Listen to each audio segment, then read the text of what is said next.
primitiva, Marte era un deus moi importante. Protexía a fertilidade de todos os seres vivos, vexetais e animais, e defendía os animais domésticos e os lindeiros das terras cultivadas. Era mesmo o fabuloso pai de Rómulo e Remo. Compréndese que os primeiros romanos lle dedicasen ese mes no que a natureza acorda do seu sono e renace, e chegan o cuco, a andoriña e o paspallás, e con eles a primavera. É mesmo sabido que marzo foi o primeiro mes do ano ata o 153 a.C. Marte non era un deus indoeuropeo, senón etrusco. Pero tempo andando, os romanos acabaron identificando Marte con Ares, o deus grego da guerra. E dai que Marte acabase sendo o deus da guerra, e por iso falamos de artes marciais.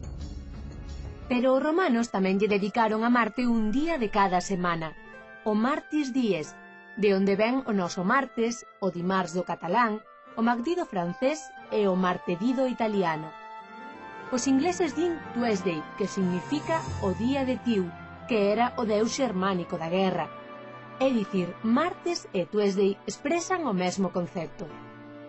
San Martiño de Dumio, no século VI, escribiu para os cristiáns galaicos o libro De Correctione Rusticorum, no que propuxo quitarlle aos días os nomes dos deuses pagáns e numerounos por feiras.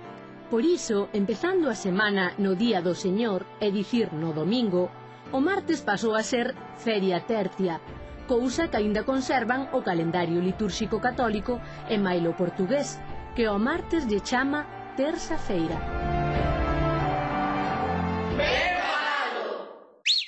A árbore que dá mazáns é a...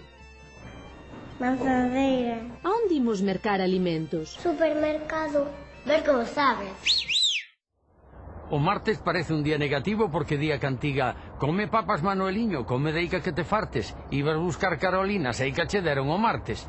Darlle o martes unha moza a un mozo é rexeitalo. Deronlle o martes ou levou un martes. Tamén hai un refrán negativo. En todas partes, cada semana ten o seu martes. Pero vostedes acaban de oír que o carácter negativo do martes ven de cando os romanos transformaron o deus da agricultura e do gando en deus da guerra, colonizados pola cultura grega. Pero en Galicia aínda conservamos dúas cousas do carácter benéfico do martes. O martes de Antroido é o día de máis comida e de máis parranda. E, ademais, hai outro refrán que di as reñas dos amantes empezan o luns e acaban o martes. Máis positivo non pode ser. Abur!